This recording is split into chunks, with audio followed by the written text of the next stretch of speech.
100% job గ్యారెంటీతో ISTTM business school admissions open. మీరు గుండెల్లో పెట్టుకుంటే దశాబ్దం పాటు ఏ పదవి లేకుండా నడిపించేశారు. మీరు ఎంత శక్తివంతులు నాకు అర్థమైంది. ఏ మూలకెళ్ళిన యువత సీఎం అని అరుస్తుంటే చాలాసార్లు అరిచేవాళ్ళు. ఇక్కడే కదా అరిచింది మొదట, ఇక్కడేనా?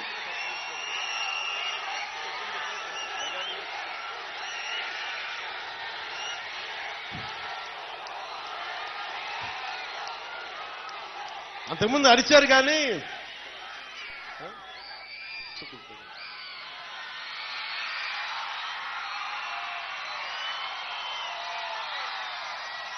అప్పుడు ఇంకా కూటమిని పూర్తి స్థాయిలో అనౌన్స్ చేయలేదనుకోండి. మీరు సీఎం అంటుంటే సరే మీరు కోరుకుంటే అలాగే జరుగుతాను. కానీ పురోహితిగా తల్లి ఏం చెప్పిందంటే, నాన్న సీఎం కాదు కానీ నువ్వు డిప్యూటీ సీఎం అవుదు కానీ నా మాటను. అలాగే తల్లి, నువ్వు ఏది ఇస్తే అంత. నువ్వు పదవి ఇవ్వకపోతే గడప మీద సేవకుల్లా పనిచేస్తా, పదవి ఇస్తే బాధ్యతతో పనిచేస్తా. అది నువ్వు ఎమ్మెల్యేగా నుంచోబెట్టు, కార్యకర్తగా నుంచోబెట్టు, లేదంటే నీకు ఒక ఏం చేయమంటావు తల్లిది. నేను తల్లికి పాదాల దగ్గర ఉండేవాడిని. తల్లి ఏ బాధ్యత చెప్తే ఆ బాధ్యత నెరవేరుస్తాను. అలాంటి మీ శక్తి ఈ రోజున మీరు అనుకున్న శక్తి డిప్యూటీ సీఎంగా చేసింది. ఇది అందరూ అడుగుతున్నారు, ఎలా ఉంది డిప్యూటీ సీఎం అయితంటే. నాకు రెండు తెలియదు. నాకు అపజయం తెలియదు, విజయం తెలియదు. అలాగే నాకు పదవి ఉన్నప్పుడు ఎలా ఉంటుందో తెలియదు, పదవి లేనప్పుడు ఎలా ఉంటుంది. నేను అన్నిట్లో ఎప్పుడు సామాన్యంగానే ఉంటాను. పదవి లేనప్పుడు రాజాలాగే ఉన్నా, పదవి ఉన్నప్పుడు కూడా రాజాలాగే ఉన్నా. ఎందుకు ఆ మాట అన్నాను మీ గుండెల్లో అంటే, ఏ రాజ్యాంగం రాసింది ఒక వ్యక్తిని మీ గుండెల మీద పచ్చబట్టు పొడిపించుకోమని? ఏ రాజ్యాంగం రాసింది ఒక ఆడబిడ్డ అన్నా అని ప్రేమగా పిలిచే పదం ఆత్మీయత? ఏ రాజ్యాంగం రాసింది ఒక తల్లొచ్చి నాన్న నా కొడుక అని చెప్పి ఆప్యాయతగా మాట్లాడేది? నా ఆయుష్ పోసుకొని కూడా నువ్వు చల్లగా ఉండని చెప్పి పెద్దలు మాట్లాడే ఏ రాజ్యాంగం రాసిచ్చింది? అందుకే అన్న, రాజ్యాంగ పదవులు ఈరోజు ఉన్నాయి, గౌరవిస్తా. ఇందాక నుంచి మాట్లాడుతున్నా, గుర్తుంది, చంపేస్తున్నాను నన్ను.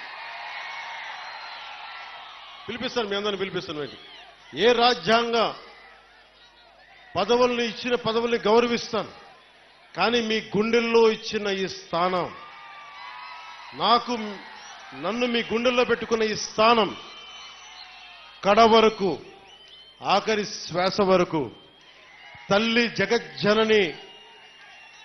జగజ్జననిలో ఐక్యమయ్యే వరకు నేను మీకు రుణపడి ఉంటాను. పిఠాపురం ఎప్పుడు నేను పోటీ చేయాలి ఎప్పుడు అనుకోలే. నేను దత్తాత్రేయుడు ఆరాధించేవాడిని, దత్తాత్రేయ పరంపరలో ఆరాధించేవాడిని.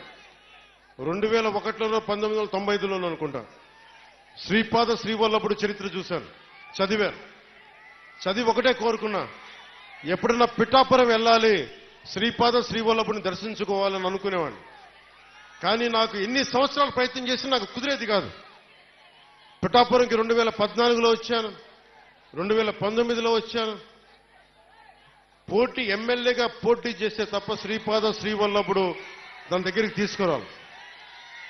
అలాంటి శ్రీపాద శ్రీవల్లభుడు సాక్షిగా మీ అందరికీ నేను రుణపడి ఉంటాను. నేను మీకు రుణగ్రస్తుడిని. మిమ్మల్ని మీ సమస్యల్ని మా గుండెల్లో పెట్టుకుంటాం.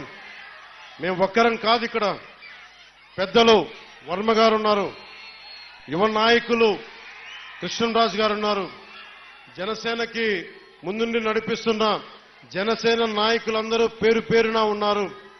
మనకి మర్రెడ్డి శ్రీనివాస్ గారు ఉన్నారు, వీర మహిళలు ఉన్నారు, ప్రతి మండలానికి చెందిన నాయకులు ఉన్నారు. మేమందరం సమిష్టిగా, అలాగే ఉదయ్ శ్రీనివాస్ ఎంపీగా ఉన్నారు. మేమందరం సమిష్టిగా పనిచేసి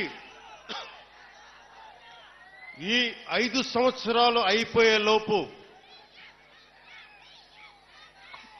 మళ్ళీ కూటమి గెలుపు 29 కాదు 28కే పోటీ చేయడం కూడా వేస్ట్ అనిపించుకోలేదు. అంత అభివృద్ధిని చేసి పెడతాం, అంత పని చేసి పెడతాం, అంత బలంగా పనిచేస్తాం.